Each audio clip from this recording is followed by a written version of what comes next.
le premier signe,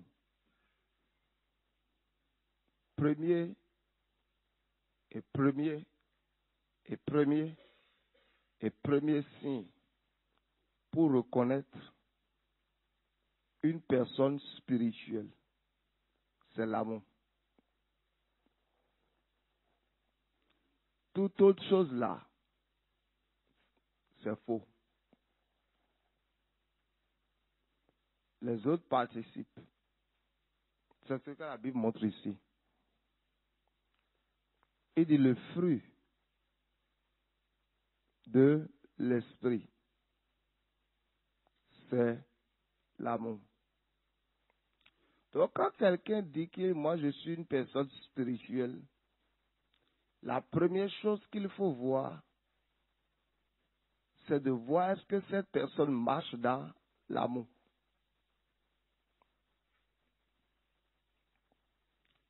Un, aimer Dieu. Deux, aimer son prochain ou les frères. Et trois, aimer le royaume ou l'œuvre de Dieu.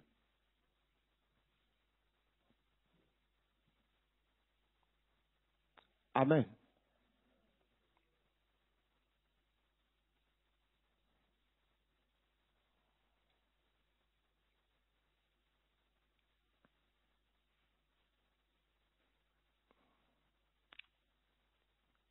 Vous n'êtes pas spirituel parce que vous parlez en langue. Vous n'êtes pas spirituel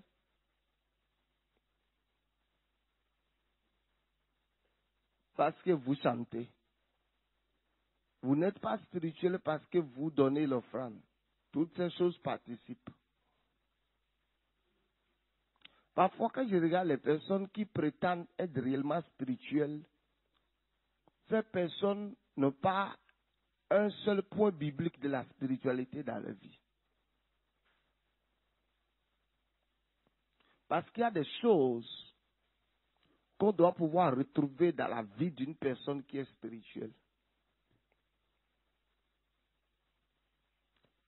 Il dit le fruit de l'esprit.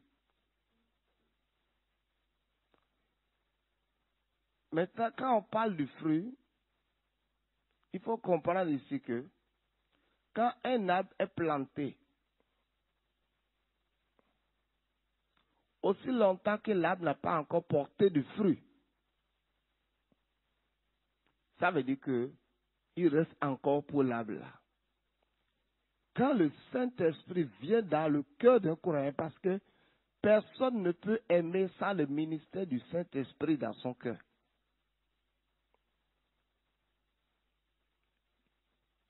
C'est pour ça Romains 5,5 dit quoi?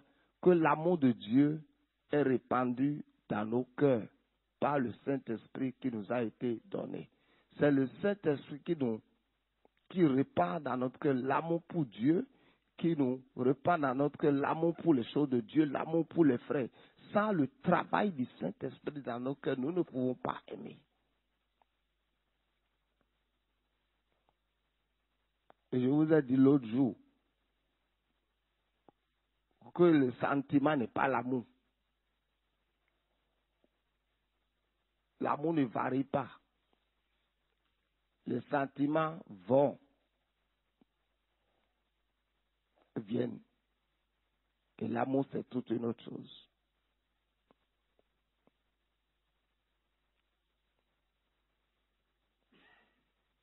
Amen. L'amour.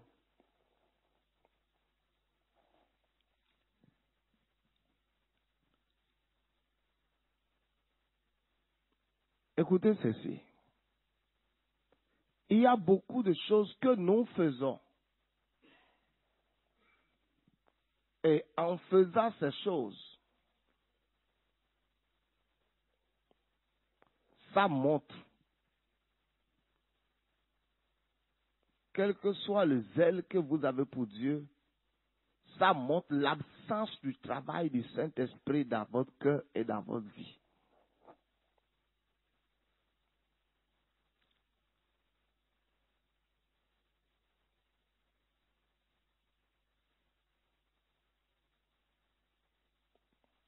Philippiens 1:9.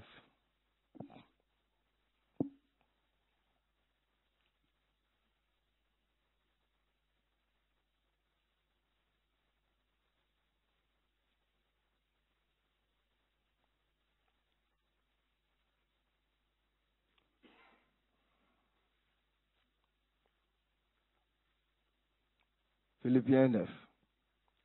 Et ce que je demande dans mes prières, c'est que votre amour augmente de plus en plus en connaissance et en pleine intelligence. Éphésiens 3, 17. En sorte que Christ habite dans nos cœurs par la foi. Vous voyez, si par exemple maintenant on coupe notre cœur, on doit pouvoir voir Christ dedans, ce qui doit habiter dans le cœur. Pas le cœur là où il y a le sang. Là-bas, c'est la chair, le sang et l'oxygène. Notre cœur, quand la Bible parle du cœur de l'homme, il parle de l'esprit de l'homme. Il dit, afin que Christ habite dans notre cœur, c'est Christ qui doit habiter notre cœur, pas autre chose. En sorte que Christ habite, remettez le verset, en sorte que Christ habite dans vos cœurs par la foi. Quand Christ habite dans notre cœur là, il dit que nous serons enracinés et fondés dans l'amour. Notre vie sera enracinée dans l'amour et fondée dans l'amour. Maintenant, doigt dans dos, et construit dans l'amour.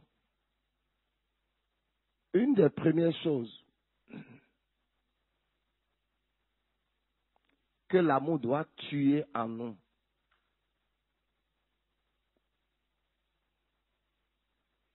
c'est l'égoïsme.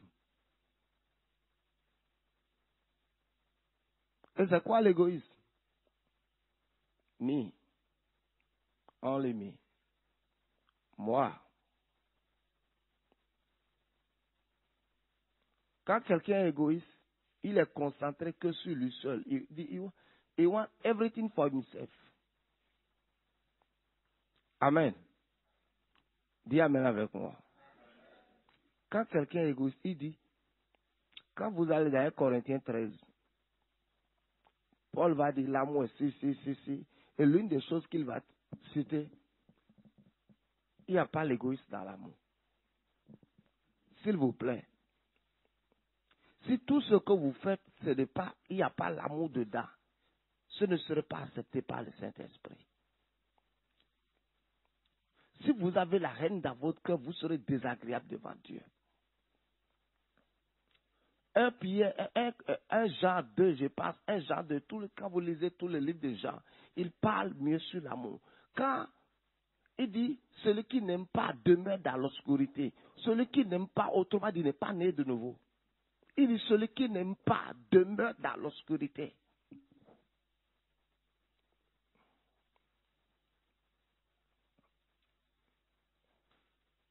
Quand nous allons commencer à marcher dans l'amour, toutes les semences d'obscurité vont quitter nos vies. Et il n'y aura pas de place pour Satan dans nos vies.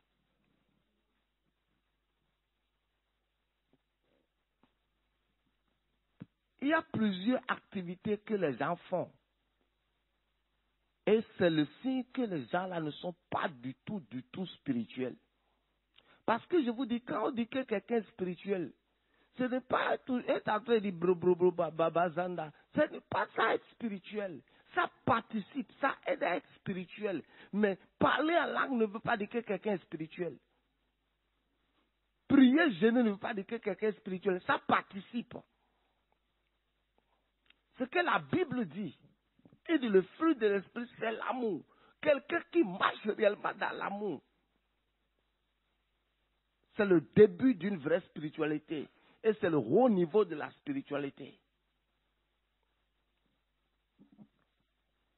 Voyons les choses que quand il y a l'amour dans votre cœur, on ne doit pas retrouver chez vous. 1. Égoïste. Amen.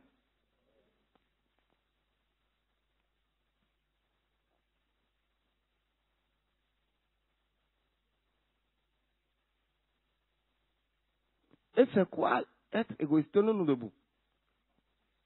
Tenons-nous debout. N'écris pas. Carton carré.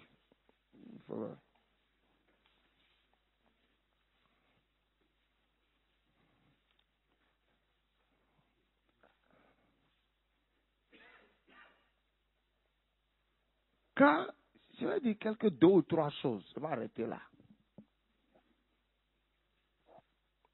Es-tu réellement une personne spirituelle?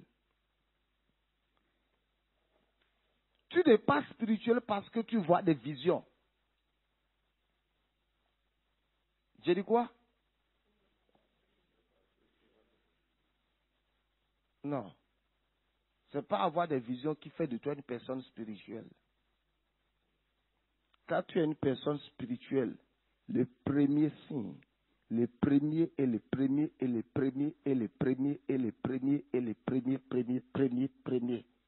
you walk in love.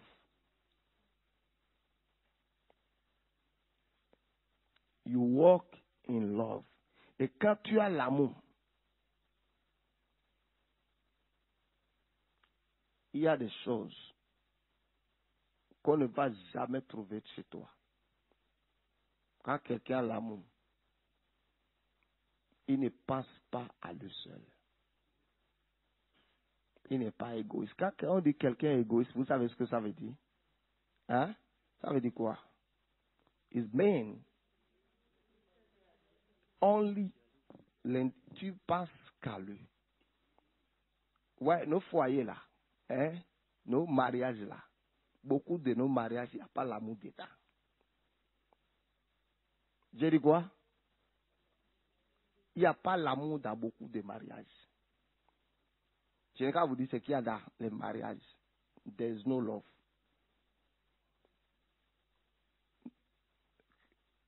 Oui, intérêt personnel, intérêt du corps. Hein? Yes. L'une des choses qui a, dans beaucoup de mariages, il n'y a pas l'amour. Il y a seulement sentiment et intérêt du corps. Vous avez l'intérêt du corps? Le cesse. Fini.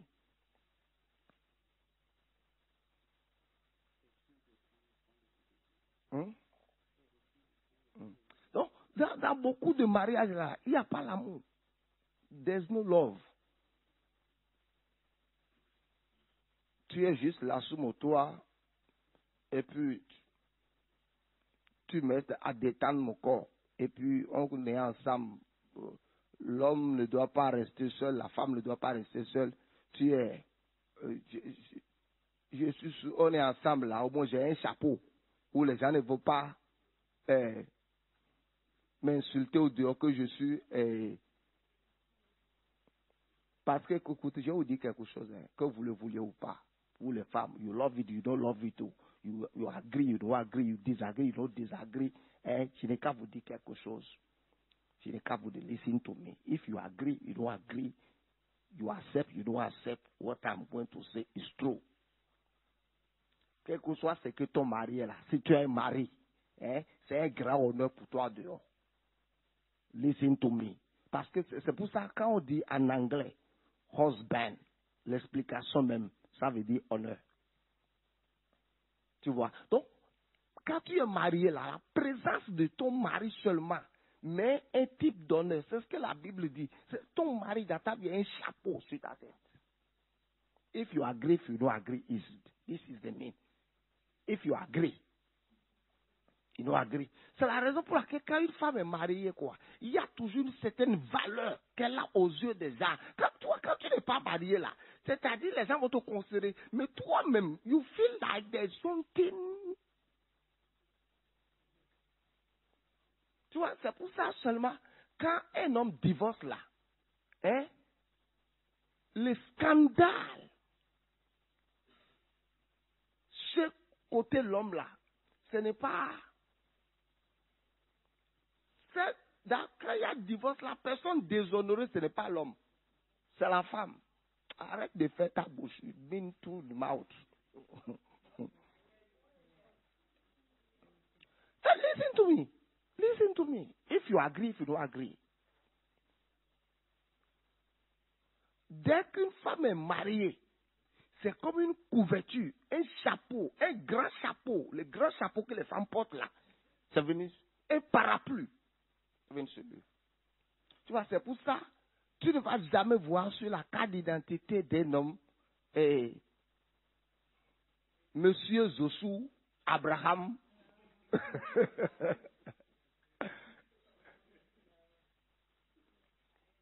Même si la femme est présidente et se marie, on va dire Madame le meunier. Si son mari est meunier, on va dire Madame. On va dire par exemple, Janta, donne-moi le nom d'une de tes filles. Janta Tiffany, épouse meunier. Tu vois, on va dire Arnold Schwarzenegger Tiffany, épouse Sagbagado. You see to me. Donc certains d'entre vous, hein. Certains d'entre vous.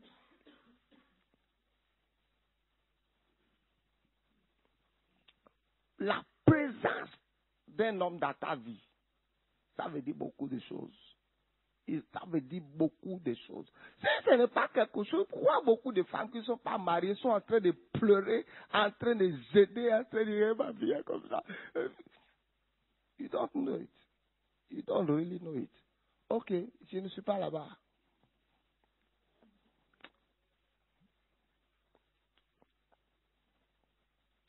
Tu vois? L'homme là n'a qu'à partir seulement maintenant te laisser. Tu vois comment, au moins les gens qui te respectent un peu là, comment tu vas devenir encore zéro à leurs yeux. You don't know it. The meaning of that. You don't know it. Qu'est-ce que je disais? Il n'y a pas l'amour dans nos mariages.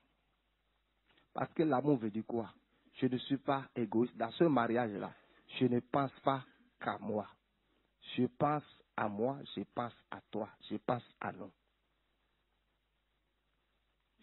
Et partout où je pense à moi, je pense à toi, il n'y aura pas de problème.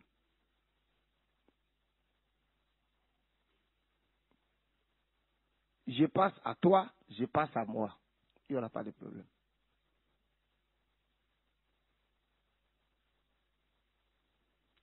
Je bois 2 gorgées, je bois 3 gorgées, toi tu bois 2 gorgées, il n'y aura pas de problème. You see?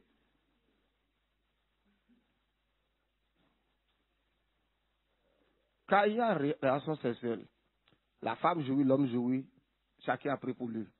Il n'y aura pas de problème. Une partie jouit, l'autre ne jouit pas, il y aura de frustration, la bouche de quelqu'un va devenir longue comme ça. Dis à quelqu'un, marche dans l'amour. Quand tu marches dans l'amour, vous voyez, un des signes que quelqu'un aime Dieu, il dit Dieu a tant aimé le monde, il a donné son Fils unique. Quand tu as l'amour dans ton cœur et tu vois les païens qui ne sont pas encore nés de nouveau, ça te fait quelque chose. Quand tu ne penses pas évangéliser, hein, tu n'aimes pas Dieu, tu n'aimes pas les choses de Dieu, c'est l'un des signes que tu n'aimes pas le royaume. Parce que quand tu vois les païens, tu te souviens quand toi-même tu étais dans les péchés. Donc, tu veux, parce que tu as été sauvé par l'évangile. Et ceux qui seront sauvés aussi seront sauvés par l'évangile. Tu as été sauvé parce que quelqu'un a prêché à toi. Quelqu'un t'a prêché. Et je pense, un des livres de Bishop Daki dit Oda et les autres. Tu vois, quand tu penses aux autres qui ne sont pas nés de nouveau. Quelle que soit la vie de péché qu'ils ont, tu vois que ce n'est pas les fautes. L'évangile n'est pas encore rentré dans les cœurs. Parce que toi-même, façon, tu étais têtu, stop-bonne, vagabonde, bordel, homme bordel, femme bordel. Et l'évangile est rentré dans ton cœur, fait quoi? Et ton cœur a pris d'autres directions. Si l'évangile a aussi rentre dans le cœur de ces personnes, leur cœur prendra aussi une autre direction. C'est pour ça qu'il dit l'évangile, c'est la puissance de Dieu pour le salut croire. Donc, quand il y a l'amour quelque part, je pense à toi, tu penses à moi. C'est ça l'amour. Ça, c'est le premier signe. 2, il dit l'amour est patient. Savez-vous que nous ne sommes pas patients? Peut-être on est patient. Alors que la patience, c'est un des signes de l'amour et de la maturité. La patience. Toi et moi, on a été sauvés par la patience de Dieu. Toi, c'est la première fois qu'on t'a prêché que tu es né de nouveau. Non. Dieu a été patient avec certains d'entre nous. 2 ans, 3 ans, 4 ans, 5 ans. Hein? Comme le frère ci disait que René a commencé à lui prêcher depuis combien d'années? 7 ans. Imagine si c'est moi Dieu. 7 ans, je viens de parler. Il dit, si c'est moi Dieu, moi ton créateur, je te parle de venir, tu ne veux pas venir. Bon, meurs, viens ici et puis c'est fini. Mais la patience de Dieu. La patience de Dieu. Certains d'entre vous, vous avez des péchés cachés. Certains d'entre nous, on a des péchés cachés, des péchés insoupçonnables. Des péchés que si quelqu'un connaît que tu es dans le péché, la personne ne va t'aimer. Tout le monde va te mettre à part. Tout le monde va te jeter on va te jeter dans la poubelle. Mais la patience de Dieu fait que le Saint-Esprit est patient, travaillant pour que tu arrives à une repentance complète. Donc quand quelqu'un aime, il est patient.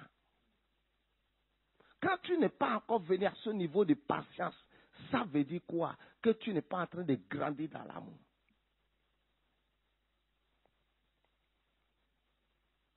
La patience. Tu es patient. Et partout où il y a la patience, difficilement il y aura des problèmes et des crashs. Quand il y a la patience dans un foyer, la patience dans une relation,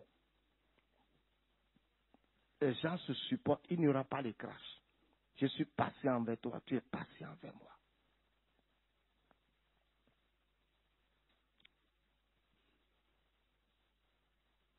Quand il y a l'amour, quand il y a l'amour là, there is no way. Écoutez-moi, écoutez ceci. There is no way que je cherche à faire des faux coups pour détruire Samuel. There is no way que je quitte chez moi pour aller chez celui-ci dans l'intention de salir Samuel. Je ne peux pas le faire. Tu sais pourquoi? Quand il y a l'amour dans ton cœur, il y a une certaine sensibilité spirituelle dans ton cœur. Ou quand tu fais des choses qui ne sont pas compatibles avec l'amour, ton cœur bat. Ton cœur bat. Ton cœur bat. Donc quand il y a l'amour dans mon cœur, et je marche dans l'amour, il dit l'amour ne fait pas du mal. Donc des gens que je quitte chez moi pour aller chez celui-ci, dans juste l'intention de détruire, de salir ce frère-ci. Donc il y a beaucoup de choses que les gens font. Je dis, c'est pas leur faute, ils ne sont pas spirituels. Ils ne sont pas spirituels.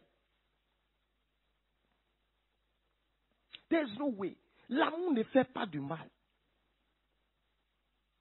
L'amour ne salit pas les autres. Écoute-moi, toutes les saletés, les choses sales que tu dis sur les autres, est-ce que tu peux dire cette même chose sur ta propre personne? Regarde, toi tu voles, mais tu veux prouver que tu ne voles pas. Et paraître sain devant les gens. Est-ce que toi-même tu peux te salir devant? Tu cannot do it. Donc c'est quelque chose que les gens font là, c'est le signe que l'amour de Dieu n'est pas dans le cœur. C'est le signe. L'amour ne fait pas du mal. L'amour ne fait pas du mal. L'amour ne salit pas les autres. Jean dit que celui qui n'aime pas demeure dans les ténèbres. Celui qui n'aime pas demeure dans les ténèbres. Quand tu marches, quand tu ne marches pas dans l'amour, quel que soit combien de fois un chasse un démon de ta vie, ça ne partira pas. Parce que tu es dans l'obscurité. Love is light. Dieu est amour, Dieu est lumière. Dieu est amour, Dieu est lumière. L'amour ne fait pas du mal à son prochain. L'amour ne fait pas du mal au prochain. L'amour ne fait pas du mal au prochain. L'amour ne fait pas du mal au prochain. C'est très facile que je dise que j'aime la sœur-ci. C'est très facile de dire ça. C'est très facile pour un homme de dire que je t'aime. Tu ne l'aimes pas. Sentiment, attirance, toutes ces histoires. L'amour, c'est un autre degré de la vie spirituelle. L'amour ne fait pas du mal. L'amour ne fait pas du mal. L'amour ne fait pas du mal à son prochain. Quand tu marches dans l'amour, tu ne peux pas chercher à détruire une autre personne avec les paroles de ta bouche. Quand tu as l'amour, tu n'as pas le temps pour les critiques et les sabotages. Tu n'as pas le temps. Donc, toutes les choses que tu fais pour dire que tu es spirituel, tu n'es pas encore spirituel. Commence à marcher dans l'amour. Quand tu marches dans l'amour, il dit, il n'y a pas l'obscurité en toi. Tu es dans la lumière. Tu es dans la lumière. Dieu est amour, Dieu est lumière. L'amour ne monte pas les faux coups contre quelqu'un. L'amour ne monte pas les faux coups contre quelqu'un. Il dit, le fruit de l'esprit, c'est l'amour. Du Saint-Esprit, aide-moi à marcher dans l'amour. Et dans l'amour. Et dans l'amour. Au nom de Jésus. Que le Seigneur vous bénisse.